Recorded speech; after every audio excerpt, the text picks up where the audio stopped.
Hey everybody, happy summer. The temperature's rising, both geopolitically and literally.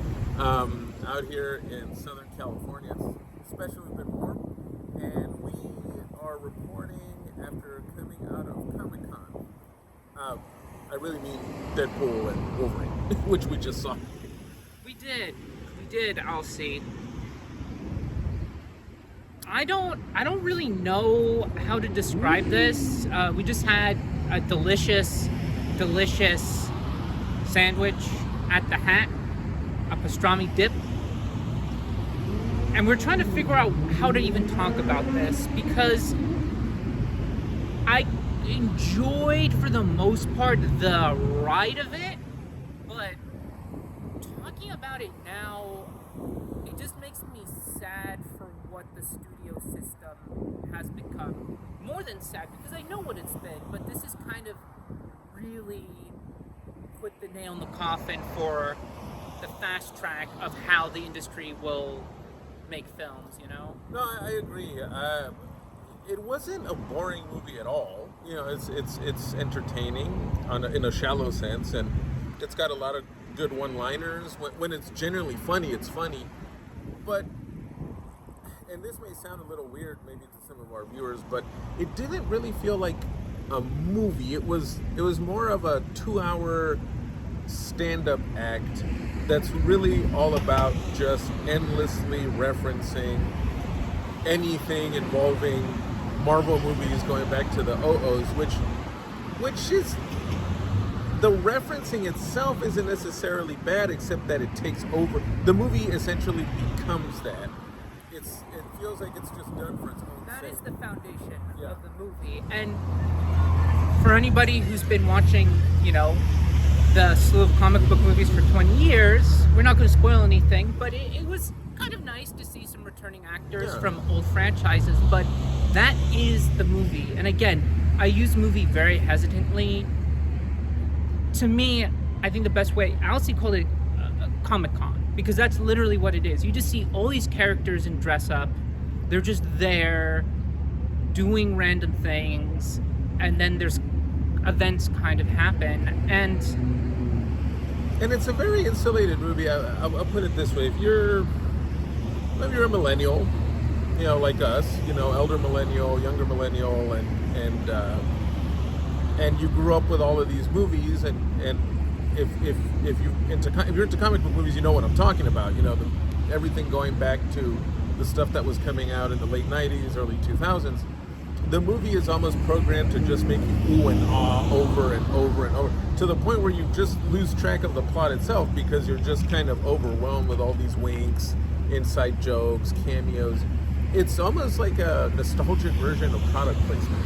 I mean, that's kind of what it is. To the nth degree, it's Comic-Con, you know, and even worse, I like edgy humor, and on the right here, I was thinking about it, and we showed up to the movie early, so we're talking about how I don't think the first two Deadpool movies have aged that well. Right, I think the second one a little bit better, but I watched them in preparation for this screening, and I didn't have a miserable time, but I was cringing at it a bit. No, I know what you mean. This one, okay, one way to put it is that everything that made the first Deadpool feel edgy and subversive back in 2016 has now been so absorbed and actually surpassed by better satire like The Boys, Invincible over the years. Yeah, it doesn't punch as hard. So this one is left trying to be edgy by overloading the content with a lot of, you know, kind of like adolescent dick jokes. It's superficially edgy. Yeah, it's not actually edgy. It's performative edginess, like an adolescent. In fact, this is more akin to those horrible, quote-unquote, spoof movies from the aughts. Yeah. Where, we're edgy because sex joke. We're edgy because of how many we put in and how gross they are and how many references to pop culture. When raunch was considered bold, you know? But the problem, again, with that sort of comedy is that so much has been raunchy over the last 25 years. It's those are the least funny parts of the movie. I laughed when it knew how to be sarcastic, or when it did one or two bold self-references to the studio that made the movie. The opening action scene was funny. Yeah. Then when you realize what it's actually saying about the movie Logan, you're like, ooh, okay, wow. Yeah. And then the joke, there's a particular death in the film, and they make a joke about that. Wolverine makes a joke about that actually had both of us laughing. Yeah, exactly. Yeah. But everything else was just kind of lame, which is shocking because how many screenwriters did we see? It was like five. It was like five or six. Well, here's another way to put it for you guys. It's like it's a stand-up routine, and I think I said that earlier. But basically, you're kind of sitting there watching a stand-up routine that starts losing a bit of steam after an hour and 50 minutes. But because they throw in references, yeah, you know, people go crazy for that kind of thing. Exactly. They go nuts for it. We already know what the reaction is going to be online, right? Yeah. Like we were looking on Letterboxd and it's already getting 4s and 5s, and that's what makes me really sad. The kinds of popular YouTubers that we tend to jab at all the time, or let's say the particular grifters who, again, I think Disney just makes products now, so I'm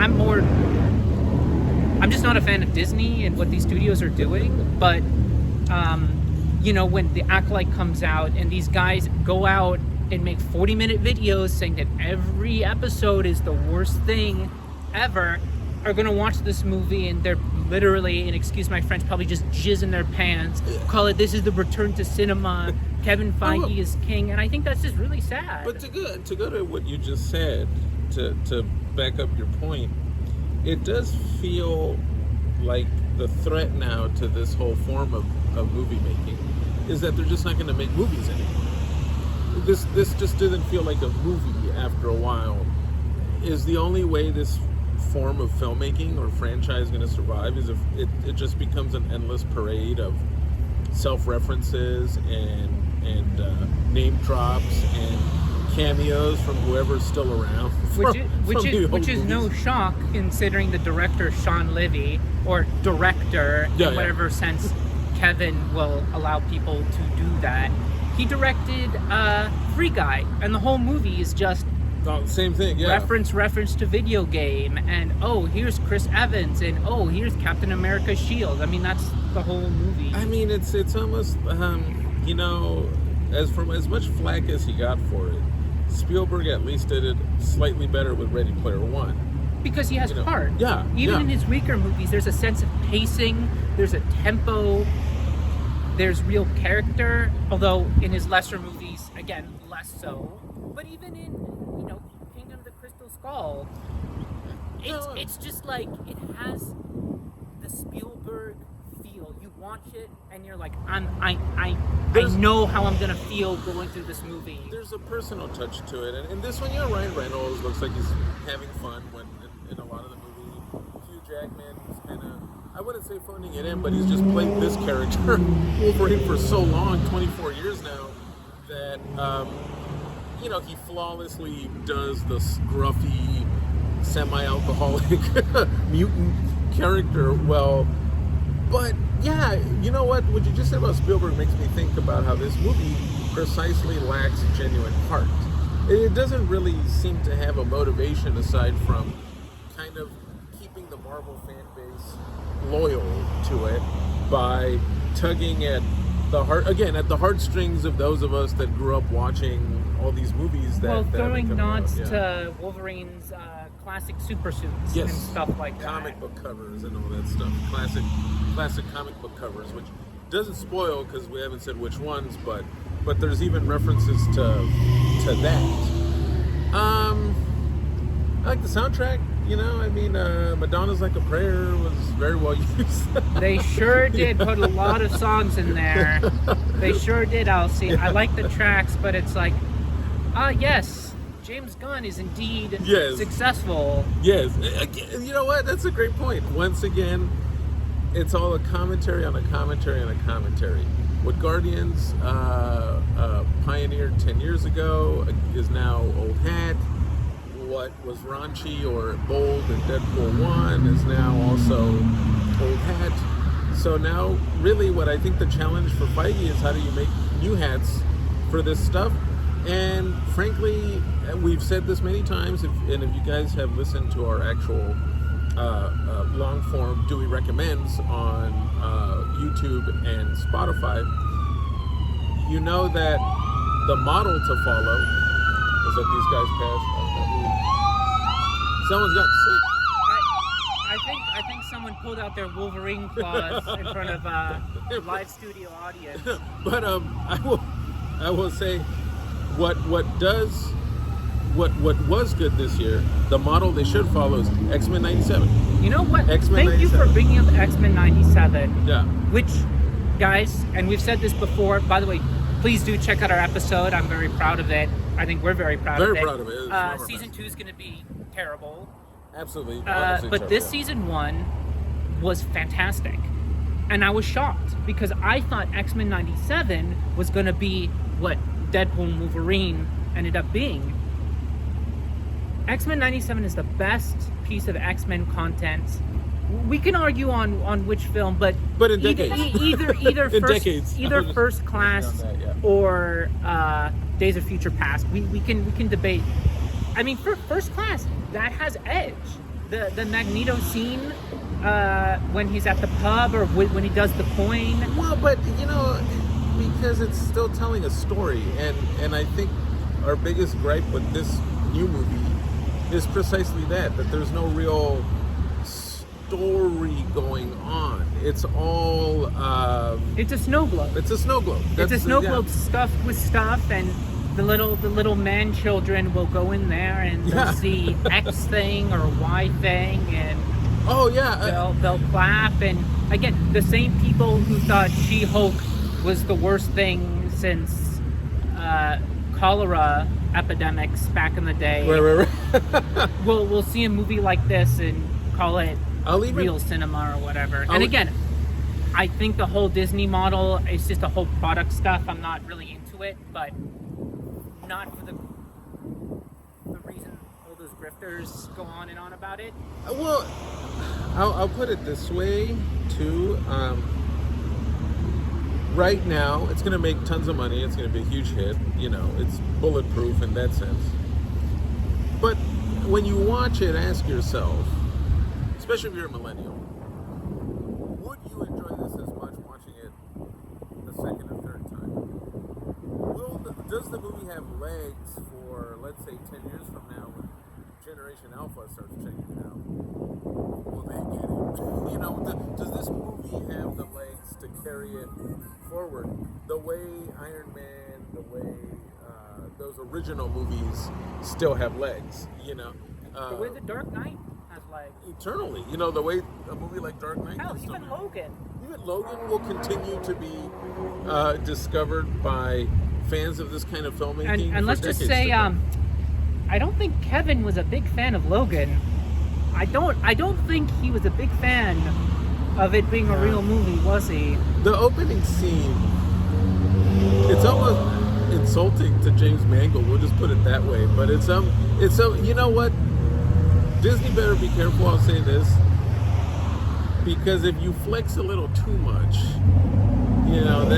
that's the hubris will get you, and that kind of happens with the beginning of this movie.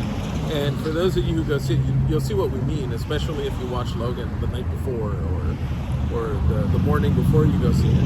And look, I get that Deadpool breaks the fourth wall, and that can be done in very smart ways, but this is overboard. This is way overboard. Overboard and overkill. So that's our take on Deadpool and Wolverine, everybody. We're back in action. Please check out our most recent content on YouTube and Spotify if you want to just have it in your earbuds while you're dealing with modern life. We're currently editing our special summer episode where we're going to talk about some fantastic animated projects, which go watch instead of Deadpool and Wolverine, because you know what? Those guys and we're not going to spoil exactly what we're going to talk about. Like, those guys know how to tell powerful story in sumptuous style. And much cheaper because you can stream these now online. And just renting one of them is not even half the cost of a Deadpool and Wolverine ticket, depending on where you went. Even though we saw it for a very nice price out here in East LA, where you can still get a matinee for a very human, very human amount. So yeah, guys, keep tuning in. Remember to also, as always, hit up curiousmushrooms.com to get 10% off any packets of their energy supplement. If you actually want to stimulate your brain, or if you want to counteract the effects of this movie, check them out.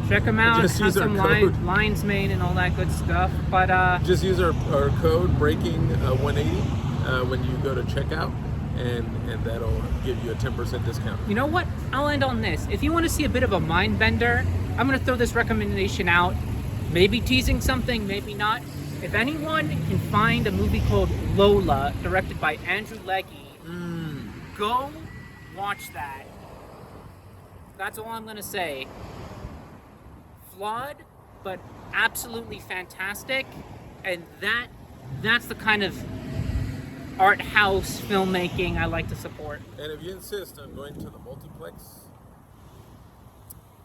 I don't care how much hate I get. It's all about Despicable Me 4. Okay? Way better movie than Deadpool and Wolverine. I'll fight you on it. Just comment, leave your comments down below if you agree or disagree with our take on Deadpool and Wolverine and anything else for that matter. So on that note, we're signing off. Well, I'll see. I mean, we just didn't get it because the comic books, we don't understand that the reference makes the film good because it's a reference. Oh yeah, because I obviously didn't read issue 456 of Wolverine, the 90s edition, and I clearly did not keep up with Uncanny X-Men. Issues 500. Deadpool just has a potty mouth. You just don't get Deadpool. Same way I still don't get Trump. But anyway, so on that note, everybody, keep tuning in. We've got a lot of great content coming your way. A lot of really, really fantastic stuff. Some heavy stuff as we get into the latter half of the year. Super heavy stuff. World events, politics, and we'll even update you on how we're making a movie. So stay tuned for that. What? I had to put it out there. But anyway. Exciting stuff ahead. As we like to say, keep thinking critically and enjoy movies, everyone.